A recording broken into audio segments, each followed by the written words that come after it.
Hey folks, Rob here. It's been a while, I know. Bringing you a video on group solitaire ASL. Now, that sounds a bit of an oxymoron. I get it. How can you have a group and solitaire activities? But trust me, it works. I don't take no credit for anything you're about to see here. This is just me being the latest guy in the chain that's taken a really great idea that's been around for 25 plus years and making something new, rehashing it, and tweaking it to make it my own thing. What you're going to see is me basically standing on the shoulders of giants, if you will, and we're going to turn out a set of rules. This is going to be a campaign that's going to be starting 1 September 2025. At least I hope. Maybe we'll start a little earlier. We'll see how that goes. And the intent is that we're going to take my solitaire ASL 194th Infantry Regiment solitaire campaign, which if you played the campaign, it covers everything from May 1940 France all the way up to Stalingrad February 43 when the division got destroyed. And it's about 20 semi-monthly and 6 weekly missions, which eventually saw the division destroyed.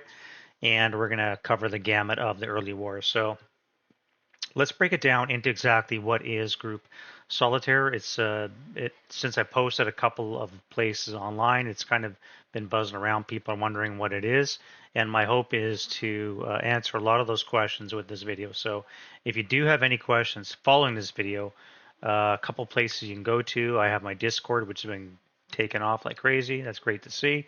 You can post them in the comments down below. There's also going to be Facebook links and of course Game Squad as well. I'll post links all like that in the description of the video, and just follow the thread along there. And of course Discord is going to be the preferred area. That's where this campaign is going to be hosted. I realize there's some people that still prefer emails, which is fine. Same with Facebook. That's all fine. If you don't like Discord for whatever reason, there are other ways to stay in contact. All right, so let's see exactly what we're talking about here. Excuse me.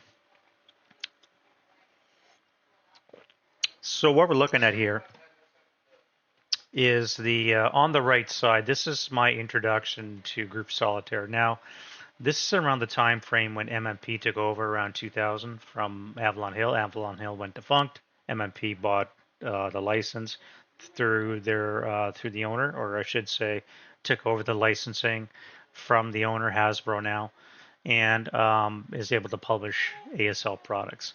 There's a lot of a huge fan base.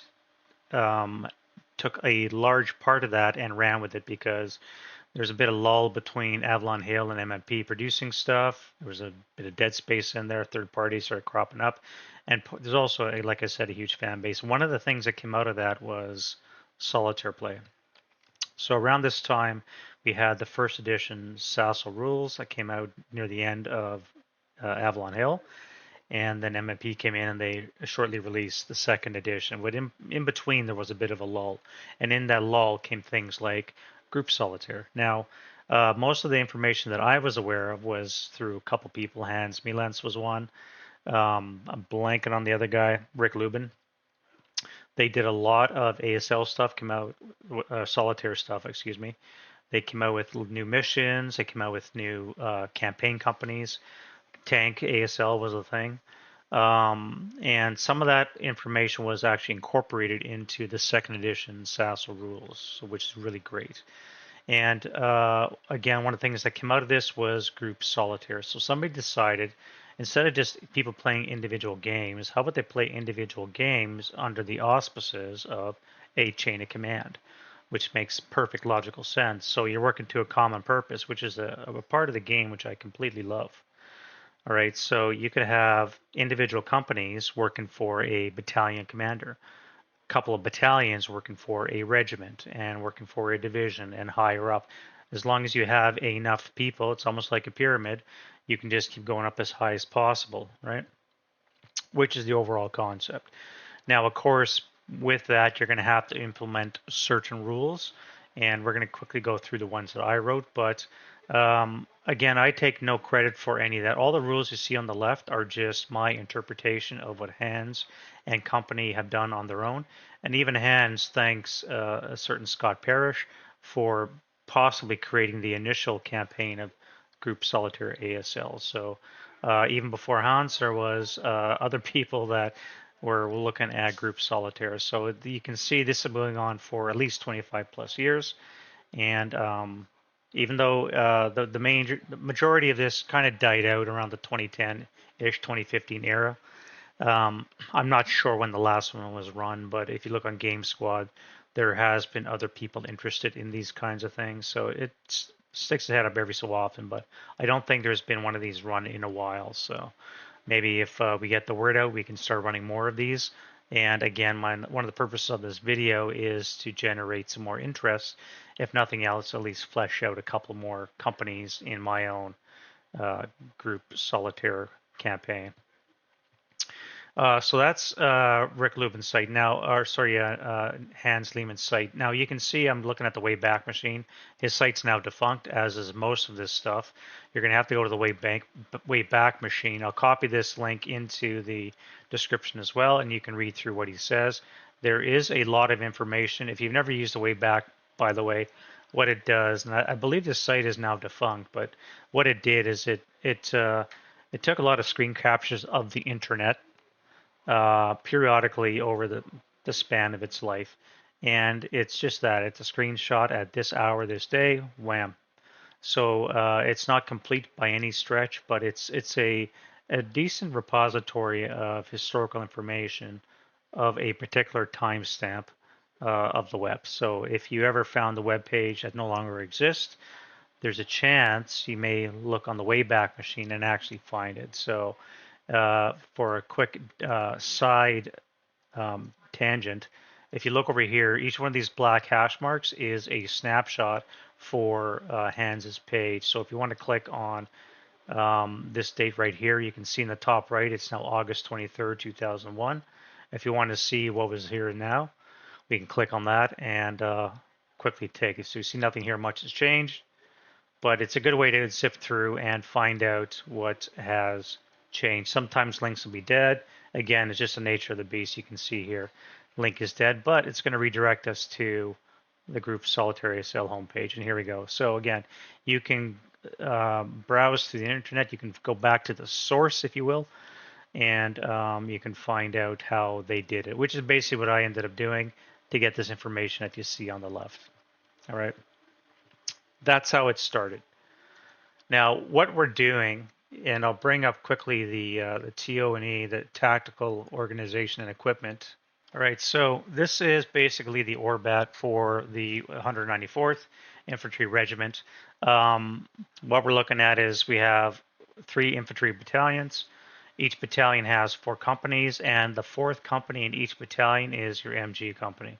This is a standard infantry regiment in the Wehrmacht, and each of the infantry regiments was laid out exactly the same. So this is standardized. Each of these MG companies is where your HMGs and your mediums would be stored. So unlike a standard solitaire rifle company loadout, you'll see in section 18 of the solitaire rules, where you have your integrated HMG, MMG. These would actually be coming from 4th company. So in my rules, I'm actually attaching your heavy and your medium. They're not going to be directly attached. Assets are going to become temporarily attached. You also have your 80 millimeter mortars in your MG company. You have 6. So your battalion commander has 6 80 millimeter mortars. This is where you get your battalion mortar OBA from, if you didn't know. That can be used to support your 3 companies. So that's replicated in each of the 3 battalions. Each infantry regiment also has in its 13th howitzer company your OBA. So you have 6 75 millimeter guns. This is your 70 millimeter plus OBA, as well as 2 guns, which give you your 150. And then you have your AT guns, which is, I believe, 12 guns total for 3 in each platoon. And then you also have an engineer platoon. So this standard loadout is complete for your typical infantry regiment in the Wehrmacht in the early war.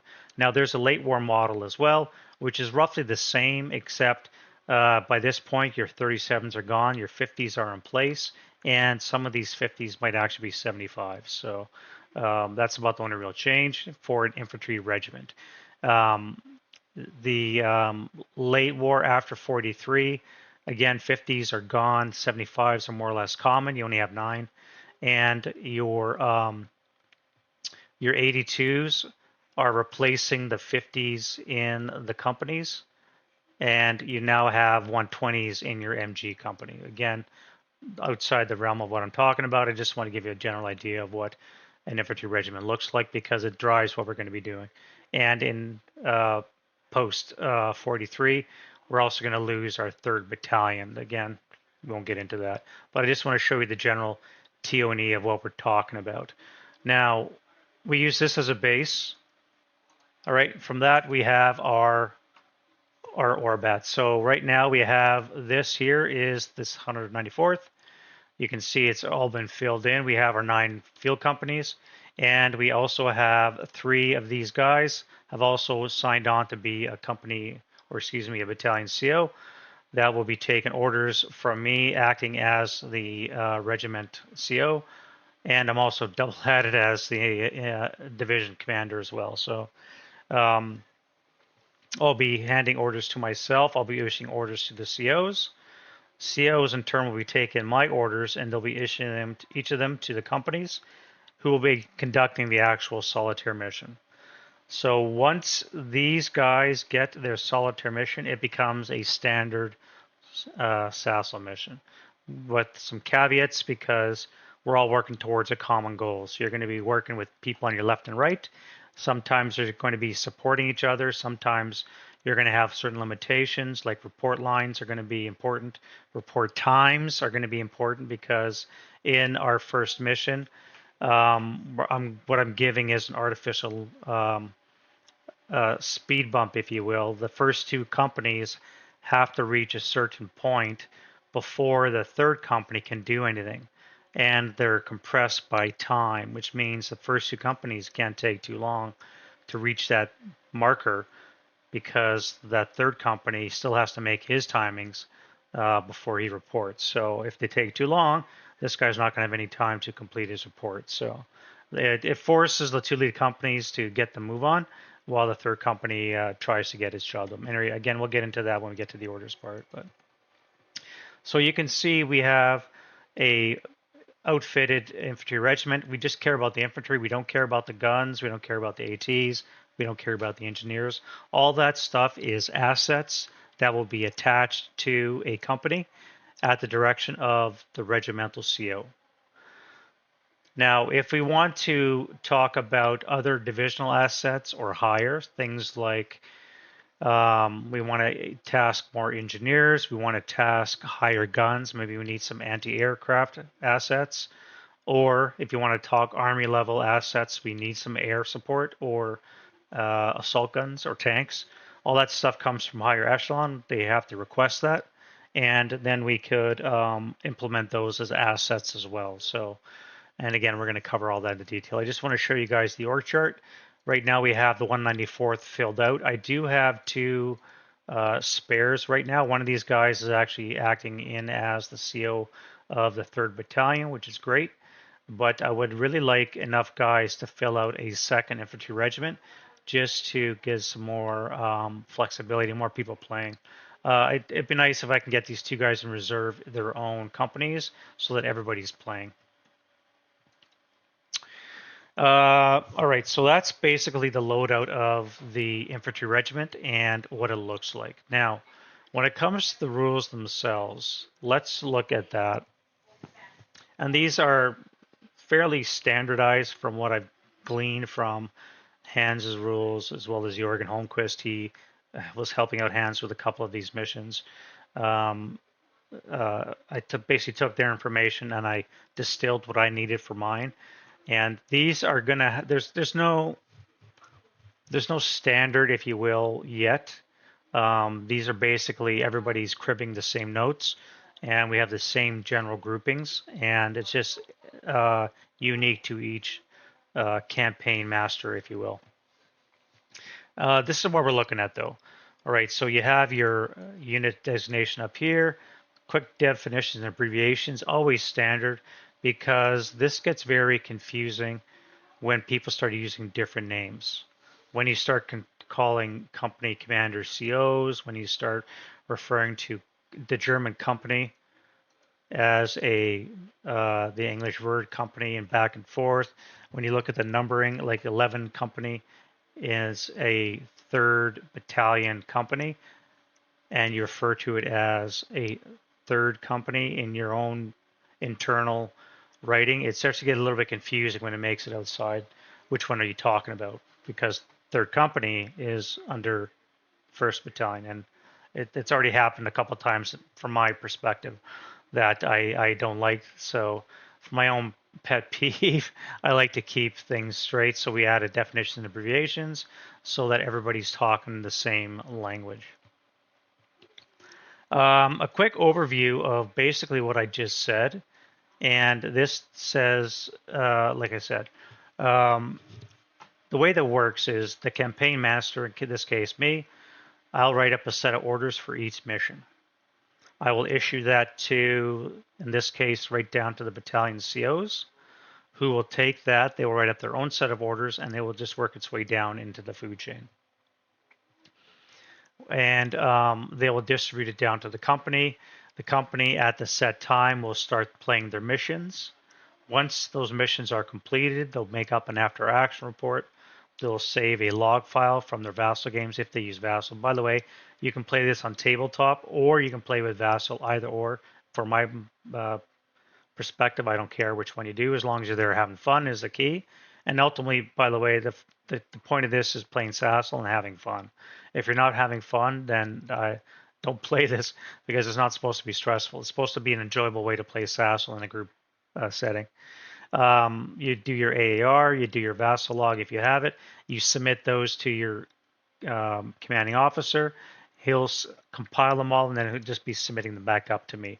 I can make up a narrative, if you will, of what happened during that mission, and then I'll submit the next mission for assignment, and again, it works its way down and back up. All right.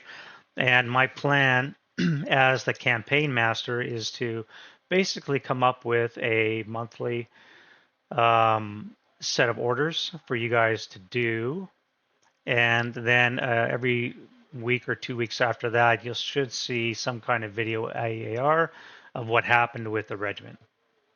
I'll make a little video and I'll post on various spots, and we'll be able to record what transpired, what kind of awards were issued, promotions, that kind of stuff. There is a role-playing aspect, which we're going to cover in a second, to this as well, if they so choose.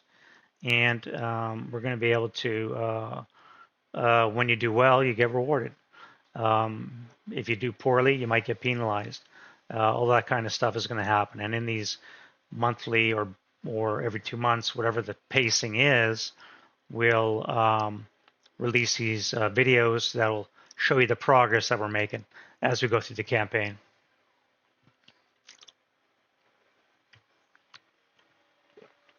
If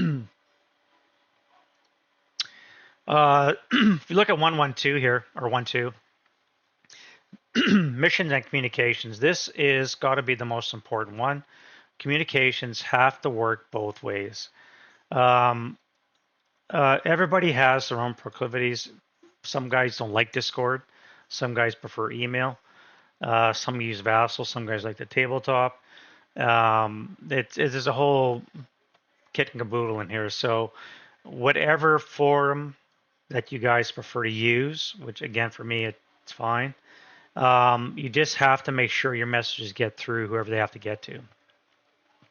Chain of command has to be used. So if you're a company commander, you have to be able to contact your CO. The CO has to be able to contact you. The CO has to be able to contact his next chain of command, and vice versa, all the way up to me, and from me all the way down to the company commander. All right, that communication has to be good. So when you see emails or posts or DMs or messages and Messenger, whatever the medium is, uh, make sure you make a note of it and try and respond to it. If for whatever reason, because real life is what it is, you're taking off for a week of bike riding, you get on your motorcycle and you can go for a drive, whatever. You're stepping away for a week, 2 weeks, what have you. That's fine. Life is what it is. Look at me. I'm here for 3 weeks visiting my son, helping him move. Shit happens. Let us know in the chain of command, and we can always move your company into reserve and take it out of the action for a little bit if it's for too long. If you don't let us know, if we have radio silence, we don't know what's going on, then we're just going to work around it, and you're still going to get put in reserve. But just be courteous and check in. All right. And if you're going to be gone for any length of time, let people know. It's just common sense, right? After action reports and campaign roster, these are all fillable PDFs I made up. And again, they're going to be on Discord. So once more, if you don't use Discord, let us know and we'll have to make sure that we get those fillable forms to you. Hopefully you're comfortable with PDFs. It's quite simple. You can fill them in a browser, I believe. And you can just submit them to a Dropbox location or attach them to an email, and you can set them up that way. All right, so let's look at duties and responsibilities. Campaign manager. So I will always generate the weather in EC. So I'll be the one that tells you what the weather's like at the start of the mission. Now, when you get to your game turns, obviously you roll for your weather, or I should say wind change. That doesn't matter between boards. You just do what you have to do. I'm going to determine your enemy compositions, and I may create custom generation tables. We don't want you to be facing off KV1s too soon or too late. You know how that goes. Maybe the Char 1Bs are a bit too early or too tough for you if all you have is ATR. So that kind of stuff will make sure you have the right assets in place before they're kind of released. So I'm going to be creating a lot of custom generation tables. And I'll also generate the mission orders for your regimental COs. At the end of everything, once I get all of the COs, ARs, and logs, I'll be able to process everything. That's when I can determine the final victory conditions, were they met or not, and the fate of any eliminated wounded SMCs. Now, unlike a deviation from the normal solitaire, when your leaders die, they're not dead. If they're eliminated for fate, KA, what have you. Sometimes you just keep them aside, and I'll be able to determine their fate because again, this is the role-playing aspect. They may be evac to the rear, they may be dead, they may be survive their wounds, flesh wound, give them promotion, send back into the front line. And I will also determine the use of any capture weapons. They're not necessarily just removed like they were standard SASL. They may actually be implemented in as a capture weapon for use. So again, there's a wide variety of actions that could happen. When it comes to the regimental CO, again, this role is filled by me right now because of just numbers, but basically it's similar. So I'm going to receive the orders from the campaign master, and then I'm basically going to take that and pass it down to the battalion COs. Any regimental assets I have, so here I have access to any tank guns, I have access to regimental artillery. This is your 150s, your 105s, your 70s. I can give you direct guns, 105s. I also have anti-air assets, and I can always request higher assets like anti-tank guns, or excuse me, assault guns from division if we have, or higher up I can try and get those as well. Now the battalion CO, and this is going to be your most common point of interaction. You're going to get orders from the regimental CO. You and your fellow COs are basically going to, in conjunction with the regimental CO, are going to get together and divvy up your assets that you have. This is not a shouting match. This is based on your mission instructions. You're going to determine, do we want to split up our mortars in such a fashion? Do we want to request higher assets? And this is typically going to be done with a dice roll, whether or not they're available, except for the mortars. Do we want to request higher OBA? Do we want air support? What have you, okay? Once you're done that little briefing, you're going to be doing your combat orders for each company. You're going to start assigning these temporary assets. You're going to generate all the map boards unless it's already been generated for you, any layouts, any overlays, as well as any kind of VPOs that are going to be appearing in the initial set of maps. Now, some missions like Recon or Cautious Advance have a chance of activating further map boards, and obviously you can't do that.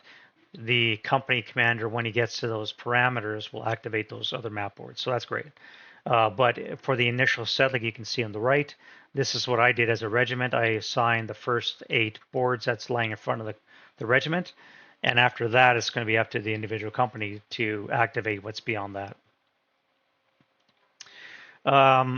Any secondary missions, and we're going to break those into 2 types that you'll see later on. We're going to also be responsible for any decoration and disciplinary measures for your CO. If you're taking too long as a company commander, the CO is going to have to push you to get a little bit faster going. And again, remember, this is supposed to be fun, but we also have time constraints, and other units might be depending on your speed of play. Typically, we're looking at 4 to 6 weeks for a mission as a company. All right, so we want a company to take 4 to 6 weeks to play a complete mission, which should be doable. You don't have to play a complete game in a night, and it shouldn't take you 6 weeks to play a normal solitaire game. Some might be a little bit more involved, especially with longer setups, but hopefully it would not be taking you 6 weeks to play a game. You're going to need to pick up the pace a bit in some cases, again, depending if your other units are depending on your speed of play, like in this first mission. COs are going to collect and consolidate any ARs as well as have logs, and you're going to compile them all, then you're going to submit them to the regiment for further action. And also remember to, just because you get a set of orders doesn't mean you can't ask questions. If the orders you get from the regiment are ambiguous or forgetting stuff, like for example, if you look at the orders to the right, there's no north arrow. So which way is north? Well, and I forgot to add that in. So north is going to be to the right, and the friendly board edge is to the bottom, to the east, and the enemy board edge is going to be to the west. Normally it's flipped around for solitaire. So get used to flipping around friendly board edge. It's not standardized. All right, so for the purposes of our first mission here, we're going to have north to the right. We're going to have enemy board edges to the left on the west edge, and the friendly board edge is going to be to the right on the east edge. Company commander, you're going to be making any other pre-mission die rolls as required.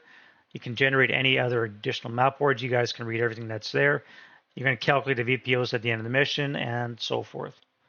The big important thing is you should not be generating your own combat orders.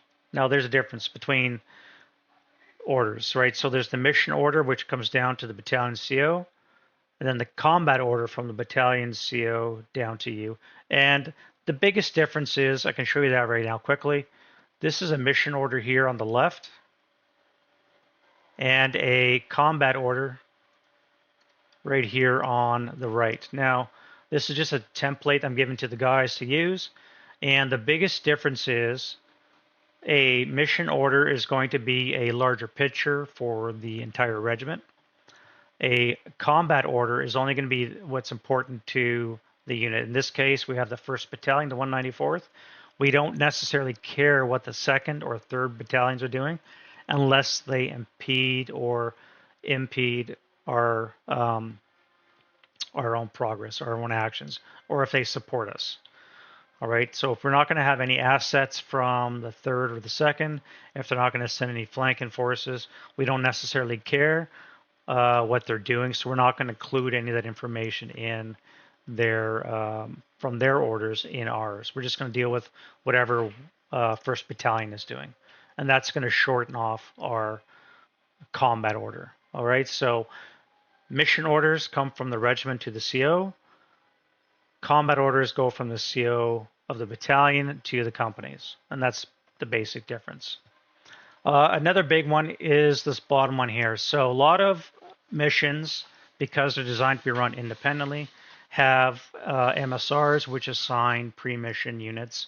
Those are generally ignored by the players. So anytime you have extra pioneers, assets, SPGs, artillery, those kind of stuff, that is ignored by the player. Those kinds of temporarily attached units are always going to be, excuse me, they're going to be assigned by the CO. Those are going to come from battalion assets or regiment or division higher, what have you. All right, so anytime you see an MSR that gives you those kind of assets, you're going to ignore it as a company commander. And if your CO fails to add that, it behooves you as a company commander to ask for that. So if you're going to be attacking a hard position like bunkers or buildings, and you don't have any OBA with smoke, for example, or SPGs or pioneers, you may want to make sure you ask for that. Another big one for the rules is 2.6 here, and this is role playing. So again, some people have different roles, pun intended there. It's entirely up to you. If you want to role play the captain of a company, by all means, or the colonel of a company, then or a battalion, excuse me, then you can certainly do that. The role playing at a minimum is going to consist of earning awards and decorations for bravery. If you end up having to run away from too many battles, you may get demoted. It's very much a possibility. There will be an awards section. Basically, the way that works is everybody's going to start off at 100 points. You're going to get bonuses points for completing a mission. You're going to get points for completing a mission, bonus points for doing really well and or completing secondary missions. You're going to lose points for losing missions and or other more nefarious points as well. And it's just a fun little ladder that you can try and achieve good points or what have you. All right, so missions. Now, what we have is two types of missions. We have primary and secondary. The primary is the one that you must do, and the one that's assigned to you by the battalion CO.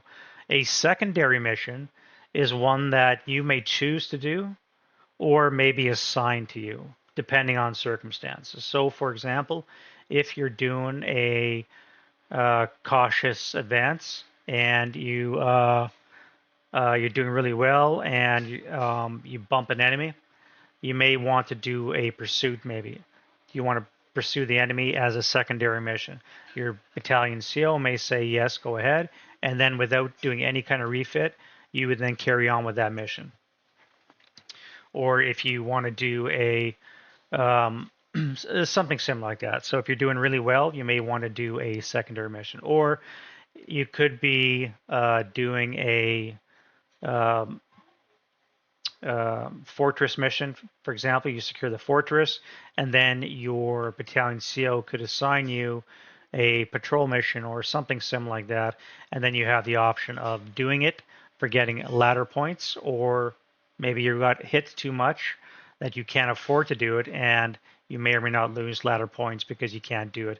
On the other hand, you did save your company, which has been maybe slightly depleted. So remember, it's going to be you as a company commander. You have to make that decision. Do you want to go for glory, or do you want to play it safe, right? And that's basically what the two types of missions are. Secondary one is always, well, not always. It can be mandatory or optional. Basically, if you have the enemy on the run, it may become a mandatory mission that you pursuit them, or it could be an optional one for bonus points, depending on how the situation dictates. 3.2 is boons. Now, this one came out, I wasn't even aware of this one until I started looking into the rules. This is something that is done for secondary missions. Again, this all goes towards awards and whatnot. If you complete secondary missions, there's a very good chance you could battle harden your leaders. You can get extra bonuses like having your complete ELR of your company increase.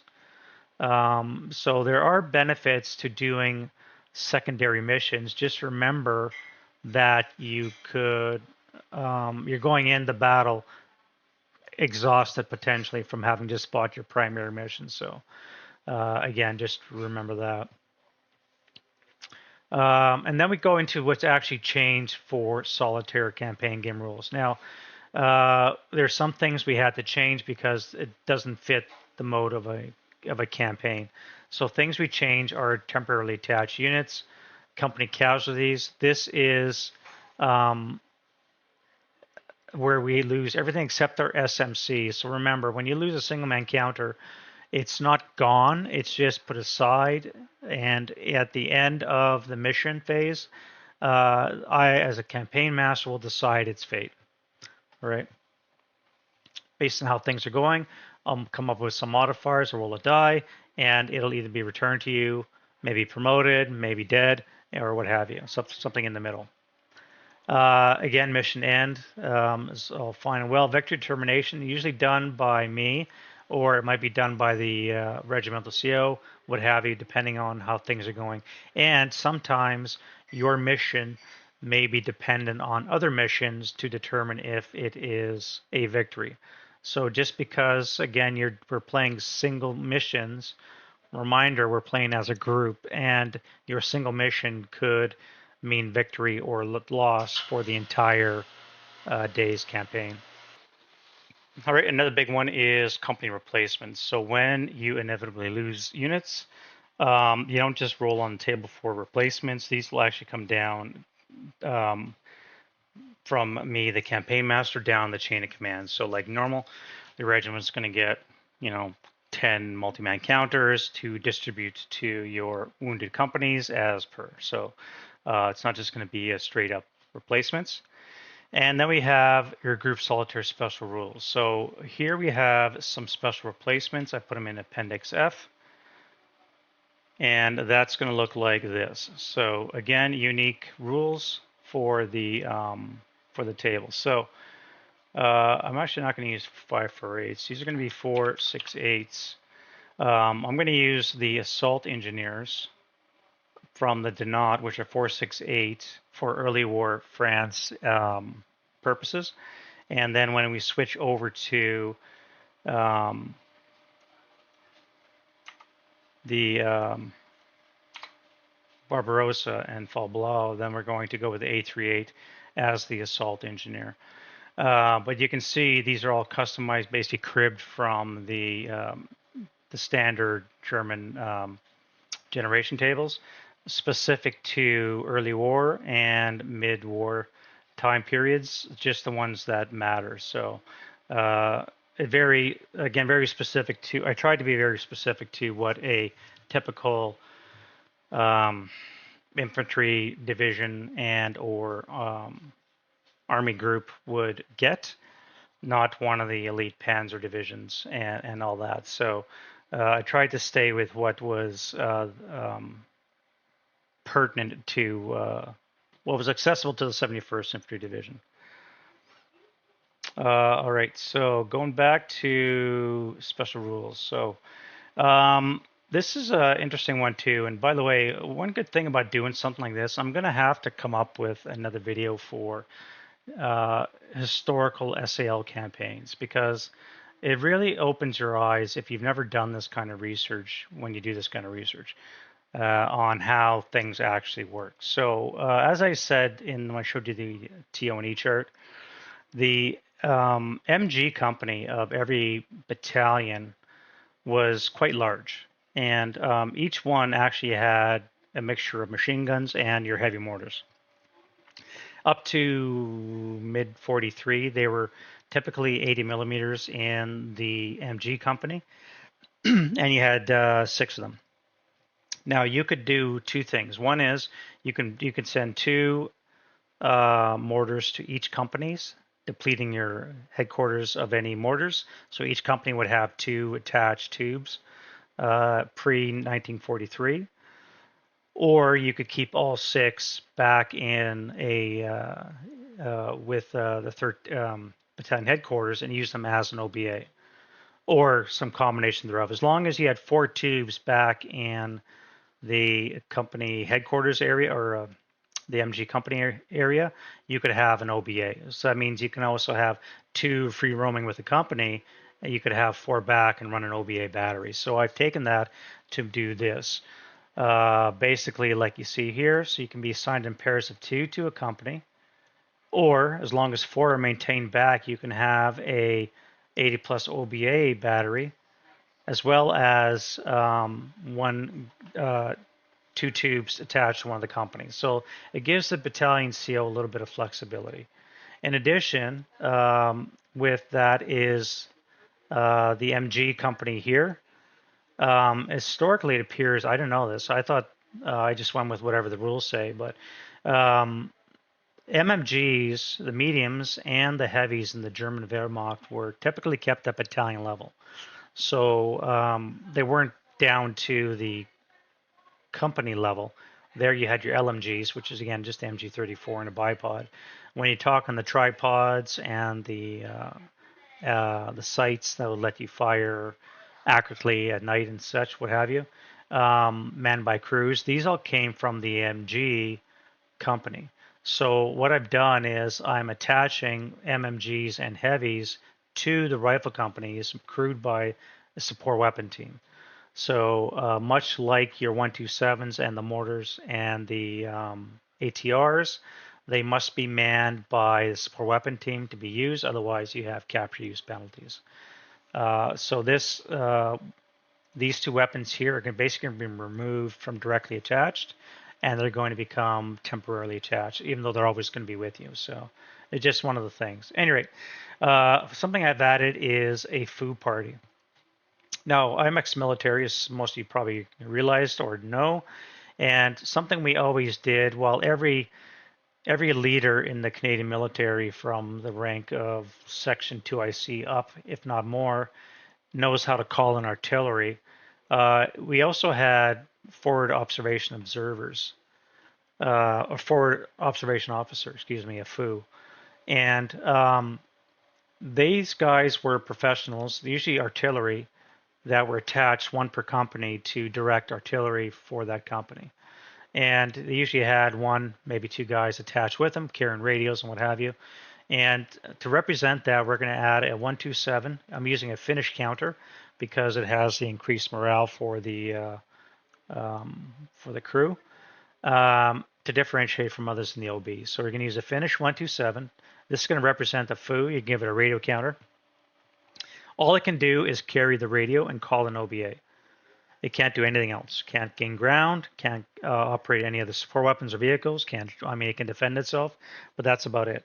The minute it can no longer call in OBA, you've reached your limit of red chits or what have you, it's withdrawn. It gets subject to recall and it leaves the board. So its strict purpose is there to call in artillery.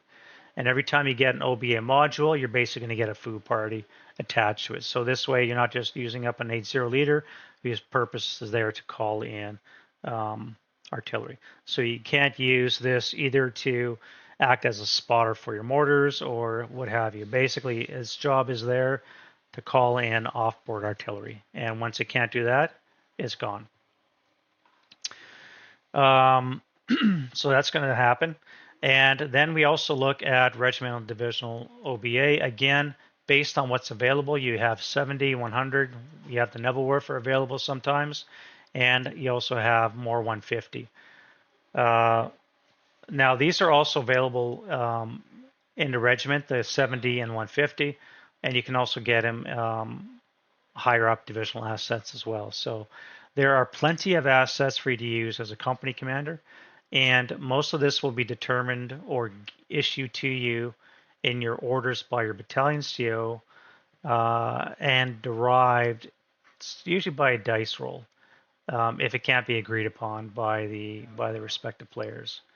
You still have to roll for ammunition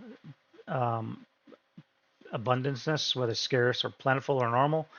All that other kind of stuff still has to be rolled for, but generally speaking, there should be no shortage of OBA, which might be a game break and maybe too much, but we may have to implement a standard die roll to see if all this is available to you. But be that as it may, One other thing too is the OBA draw piles. So because each battalion has 6 80 millimeter mortars and is fully capable of supporting all three companies, however, with limitations. So what we've done, or what I've done, is I've added more chits. If you're going to support two companies, you now are 8 black, 4 red, and 8 black, 4 red if you're going to do all three companies. So all three have a chance of using the same OBA battery. You just increase the number of red chits. So it's going to be much more difficult. Again, modified by plentiful or scarce ammo, pre-registered hexes, what have you.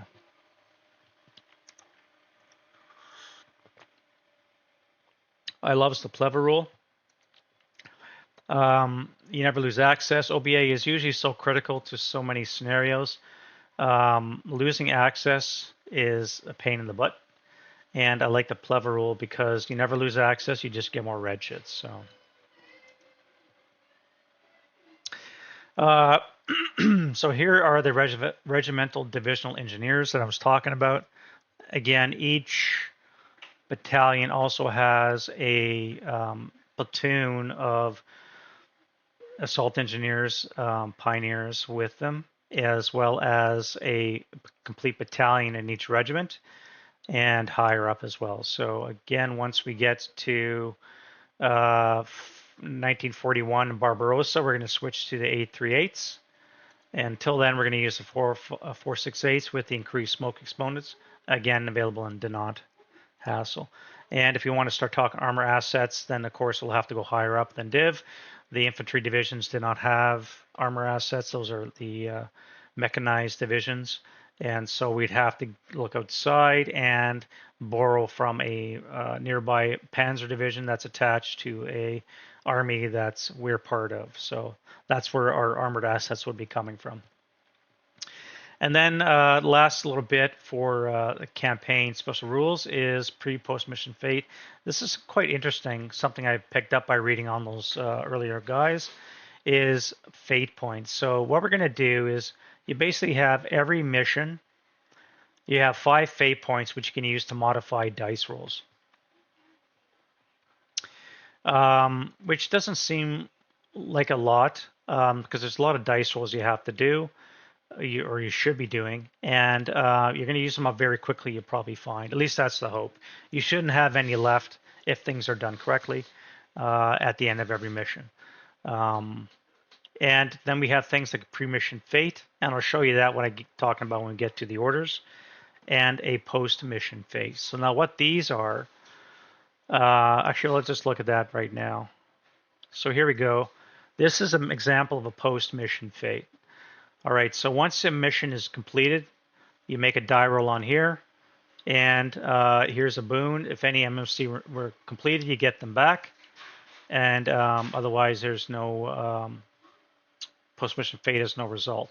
However, if you roll very poorly, you got caught with an enemy artillery barrage on the objective, you hung around too long, and without taking any counters off, you just conduct a bombardment on one random board, and any casualties sustained count towards the VC. So again, this is where your fate might come in to help avoid that, but you very easily could get caught with your pants down literally as you're hanging around the objective too long. So this is one of those randomness things of war that may come in and bite you in the butt. Now I'm going to show you another one. All right, this is another one here from a different set of rules written up.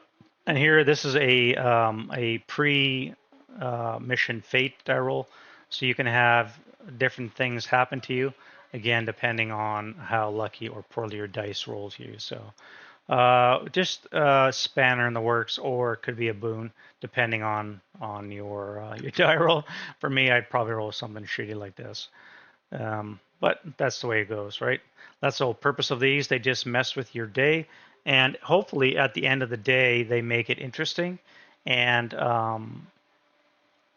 make it lots of fun. All right, so let's look at a set of orders. All right, so all that said, let's look at a set of mission orders. Now, this is, again, something that the campaign master issues to the regimental CO, down to the battalion CO, and from this, the battalion COs generate combat orders to issue to the company commanders. So what we have is under briefing, we have an overview. So this is just a general, what's Army Group A that we are part of doing. And this is the general mission of the higher echelon 71 Infantry Division. What is their mission? Their mission derives my situation. My situation, excuse me, will determine what my mission is. My mission becomes my subordinates' situation, and it just builds from there: situation, mission, situation, mission. All right, so we have the overview of what's going on, time at midday, and this is where the campaign master determines the time of day, what kind of weather it is, and also which set of boards we're going to be using. So I determine all that base information. Any other boards that are going to be generated for these missions is going to come from A8 Charlie, which is basically farmland, rural, and hill. This is setting up for a recon mission. So what we have here is we basically have we have the 194th 1st Battalion on this side. We have the 2nd Battalion on this side. They have space for one company up this way, second company this way. This is going to be the 5th Company here and the 6th Company of the 2nd Battalion here. All right, now these are right below that is just the same map boards, but they're just without the graphics so that people can read it. Obviously, legibility is an issue. I failed to mention in this, my bad, but north is going to be to the top, which means that the enemy board edge is going to be to the west, and the friendly board edge is going to be to the east. All right.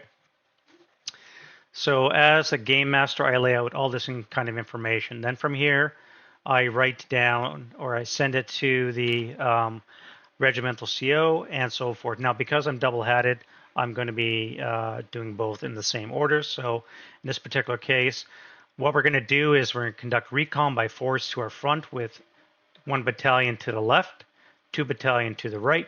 On my order, 3rd Battalion is going to push through 1 and 2 and secure the east bank of the River Cher, which is to our front. I'm telling both lead battalions to lead with 2 companies forward and 1 in reserve, prepared to exploit openings and pursue the enemy units in our immediate areas of concern. My intent is that the 194th reach the Cher River by dusk and that no French units remain in our rear areas. All right, that is my intent. That is my mission as the regimental CO. My mission becomes now the briefing of the battalion COs, and my instructions become their mission. All right, so looking at the CO's instructions, so the 2 lead battalions are going to assign 1 primary mission, which is recon, and a map sector to each lead company. Now, I, as a regiment, I don't care which company gets which sector. That's up to the battalion CO on how he wants to divvy up his land. He could put the 3rd company here, the 2nd company here, and have his 1st company in reserve. It doesn't matter to me. As long as there's 2 lead companies is all I care about. So he's going to assign 2 lead companies to do recon. He's going to assign a primary mission to the reserve company, and it will only occur on after turn 6 once he makes a die roll less than or equal to 2, as we said. All right, the modifiers for that are if 3 VPO have been activated between both, or 5 between both on after turn 8. All right, so there's various modifiers. He's going to get the less than or equal to 2 at some point, in which case then that 3rd company can do its launch and carry on with that mission. There's not going to be any secondary missions this time. This is the first time out of the gate, so we just want to let it go. The battalion CO can temporarily assign any battalion asset to any company. We're not going to do any divisional hire assets for this mission. So all they're going to get is either get 1 OBA mission, one OBA battery that they can split up between the 3 companies, or they can each get a couple of tubes of 80 millimeter, up to their choice how they want to do it. Next, we have the CO of 3rd Battalion will be given a covert to push through 1 and 2 Battalion and proceed with mission number 24. This is a new one that's coming out with Solitaire 3rd printing, and it's called Depot Raid. And there's also a third part, or a fan one that's called Smash and Grab. Similar kind of idea. Basically, It's a nighttime dusk raid where you jump in, smash something, and grab it. A third company will be conducting mission patrol. So all these 3 missions here are going to be used by the 3rd Battalion to work at night. These would be happening sequentially after the 1st and 2nd Battalion's operations are done, but for real-time sake, they're just going to be all run at the same time, and they're going to be run independently of each other, regardless of the outcome of the daytime activities. So I lay out some parameters. Again, nighttime, base MVR is 3, partial moon cover, or cloud cover, and a half moon. The CO can determine the board layouts, and again, no secondary missions. So we lay out some parameters. And here, again, I just make the note, the impetus for this, for the 5 and 8 turns thing, is just to get some speed of play going for those lead companies. Why? Again, because we want to get these values in. We need to get all of our reports and returns in by the 25th, and we need to get things moving. So that's why I've added in this that information there. We need to get them going on turn 6. He needs to make that roll. If he gets a 2 or less, then that third company can begin its own mission. All right. So for this particular mission, we're not going to do any pre-mission fate. However, there will be a post-mission fate die roll done for each company. So this is something the company commander does on their own, and plus or minus their leadership modifier, and they might get some reward out of it. Then we go through some mission parameters. So again, this is all determined by the campaign master in general, which may or may not be modified by the company, or excuse me, the battalion COs, regimental COs, depending on direction given by the campaign master. Now, the campaign master is the overall guy that sees how things work and make sure everything is kept to the timeline. But the regiments and COs also have a chance to sometimes influence things. Again, the whole thing is supposed to be a quasi-narrative, if you will, campaign. So we want to keep it interesting. We want to keep it fluid, but we also need to keep it moving. And sometimes we're going to be allowed to interject, throw things in, keep it light, if you will, and at the same time maybe make it tense sometimes, so that you really get a feel for what the simulation might be like. And lastly, there's another important thing, again, a pet peeve of mine, making sure all your files are named applicably and appropriately.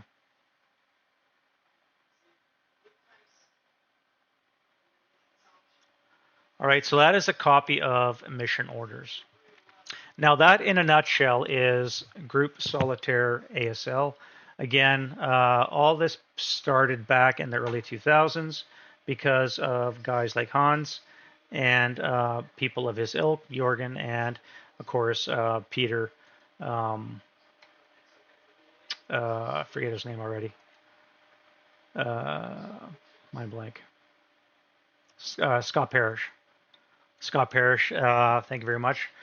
Don't know you, whoever you are. Thank you very much for introducing Group Solitaire Play. Again, this is my first kick at the cat. I've been wanting to, for ever since I got back into ASL and discovered this, I've been wanting to try this. There was an attempt made, may have been successful, I'm not sure, about 2010-ish, 2015-ish. I didn't jump at it, I should have, and I'm kind of regretting it, but it's here now. And depending how successful this one currently is with the 194th, soon to be the 71st Infantry Division, if we get enough players, then we may do another one that's probably going to be city-based, maybe Stalingrad. So we might do Valor of the Guards. Maybe we can even do Red October. Who knows? We can do Festling Budapest. I mean, there's plenty of options to be done. We can do a Band of Brothers campaign. I mean, again, there's so many solitaire campaigns out there that we could use as a basis for a group solitaire effort. All we need is company commanders and people willing to step into a battalion CO role. So if you see this video, hopefully I've answered a lot of your questions regarding group solitaire. If you have anything else, by all means, comment down below in the comments. And if you want to see more of this kind of video, let me know. Give me a thumbs up if you like it. And thank you very much for watching. We'll see you guys next video. Bye-bye.